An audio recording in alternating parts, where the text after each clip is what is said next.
Ketika hari kerusuhan itu, ada satu orang murid saya, karena saya di teras rumah itu kita punya pengajian anak-anak sekitar 60 orang.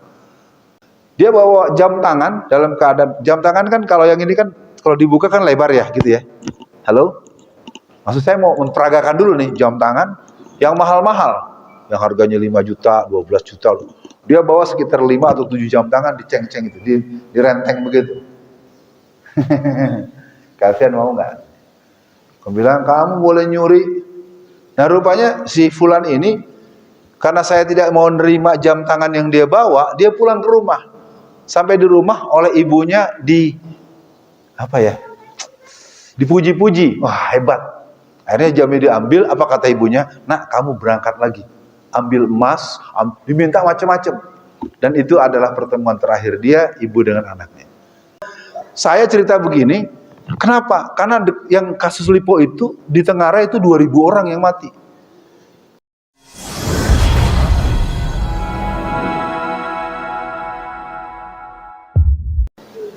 Kerusuhan Mei yang terjadi sekitar tanggal 13 dimulai dengan matinya 4 orang anak Trisakti yang kemudian bersambung dengan berbagai peristiwa.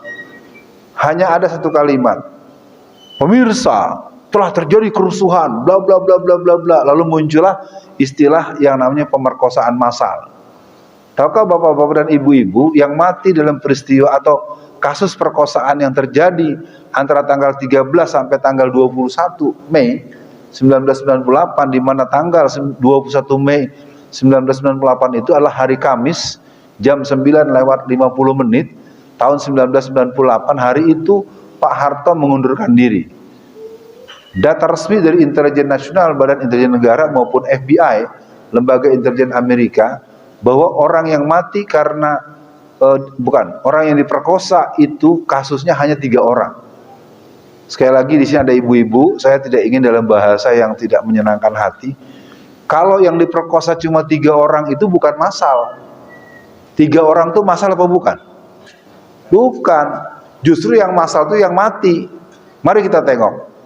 Yang mati terpanggang di Yogyakarta Department Store di Klender, Jakarta Timur, itu ada sekitar 1.500 orang. Dan saya ingin katakan umat Islam ini memang kehilangan elan solidaritas yang mengerikan. Nanti saya akan kasih modusnya bagaimana kematian itu tidak dipersoalkan, karena kita juga tahu di Solo juga terjadi ya, kerusuhan, tapi saya nggak tahu titik-titiknya. Ya. Kemudian di Ciledug Mall. Ciledug Mall itu sebuah pusat perbelanjaan yang ada di Kota Tangerang, Provinsi Banten, itu pun 1.500 orang yang mati. Di Karawaci, Lipo Karawaci Tangerang, itu ada 2.000 orang yang mati. Saya kasih cerita modus operandinya. Saya sangat yakin bapak-bapak tahu bahwa kerusuhan juga sampai ke Solo, betul ya? Halo, tahun 98, halo?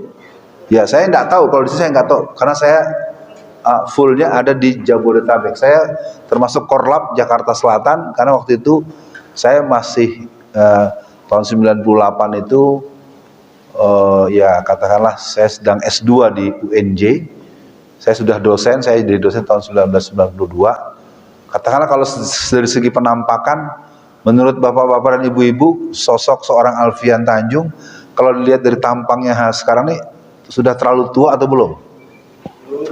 Kalau 24 tahun yang lalu kira-kira saya lebih tua apa lebih muda? Baik, mudah-mudahan kelihatannya saya tidak mungkin membahas dua-duanya, ada 2 ya. Jadi terus terang saja, sebetulnya materi ini adalah materi yang diniatkan untuk ada pembicaraan khusus yang kita bisa memfeedback. Posisi forum tidak untuk berdebat. Posisi forum untuk komplementer, saling melengkapi ya. Ibu-ibu terlihat Bu, ada layarnya Bu? Bu, kelihatan Bu ya? Kalau enggak digeser dikit supaya kita tidak dalam posisi kehilangan kesempatan untuk memahami persoalan. Saya langsung saja ya.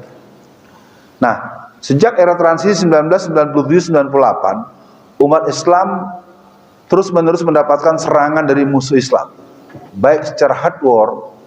Jadi sampai hari ini saya tetap berani berdebat, berani berargumentasi.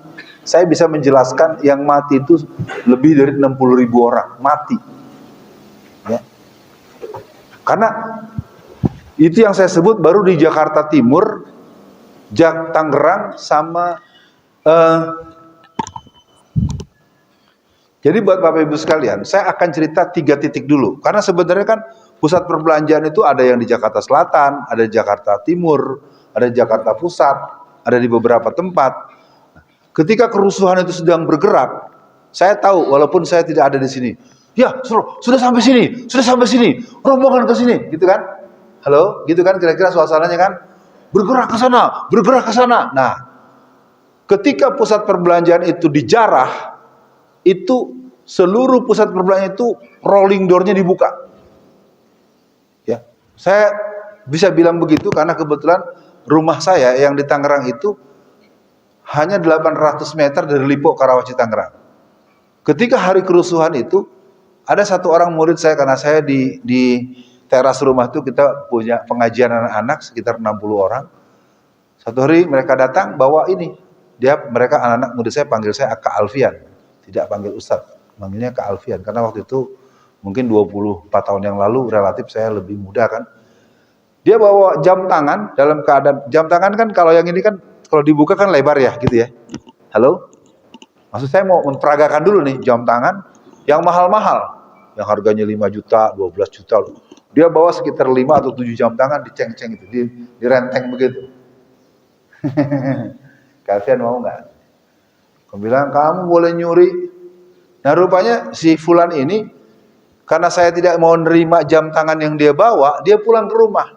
Sampai di rumah oleh ibunya dipuji-puji. Wah hebat. Akhirnya jamnya diambil, apa kata ibunya? Nak, kamu berangkat lagi. Ambil emas, diminta macam-macam. Dan itu adalah pertemuan terakhir dia, ibu dengan anaknya. Saya ulang, saya teruskan, saya tegaskan. Jadi ketika kerusuhan di berbagai pusat perbelanjaan itu terjadi, itu sudah disiapkan satu gerbang besar dari itu dibuka, semua kantor-kantor dibuka, tetapi di ujung-ujung daripada pojok-pojok pusat perbelanjaan itu ada drum, ada tong kalau bahasa Betawinya itu. Tahu drum? Drum tapi sudah diisi ini, dicampur dengan rinso, deterjen. Nah, jadi ketika orang masuk berbondong-bondong, ada yang ke tempat emas, ada yang ke tempat baju-baju mahal, buseri segala macam. Itu drumnya, tongnya itu ditumpahkan. Nah, namanya orang banyak sudah dalam berjejal di dalam, ada air yang punya kandungan sabun atau deterjen, ya kan? Rolling door-nya ditutup dari luar, digembok dari luar, dan listriknya dimatikan. Dan itu seluruh pusat perbelanjaan se-Jakarta, Bogor, Tangerang, Bekasi. Mungkin juga sampai ke Solo. Cuman saya cerita begini, kenapa? Karena yang kasus Lipo itu, di Tengarai itu 2.000 orang yang mati. Artinya kalau dihitung, Jakarta Pusat kan bukan hanya satu pusat perbelanjaan. Dan hampir semua pusat perbelanjaan itu mengalami situasi yang sama. Yang saya herankan adalah hal seperti ini berlalu begitu saja. Yang diributkan setiap peringatan yang berhubungan dengan zaman reformasi hanya ada 3 orang perempuan Cina yang diperkosa. Ibu-ibu paham, saya bukan sedang menghinakan kegadisan, keperawanan, dan kehormatan perempuan. Kalau cuma 3 orang yang diperkosa, jangan dibilang masal. Bagaimana nasibnya orang yang mati terpanggang di mana-mana? Saya yakin bapak-bapak baru mulai ngeh sekarang kan, yang mati itu banyak. Kenapa itu nggak pernah dibahas? Kenapa itu nggak pernah disoal? Dan kita lihat memang, saya ingin mengatakan awal reformasi 1998 ini adalah awal Orde Lama Jilid 2.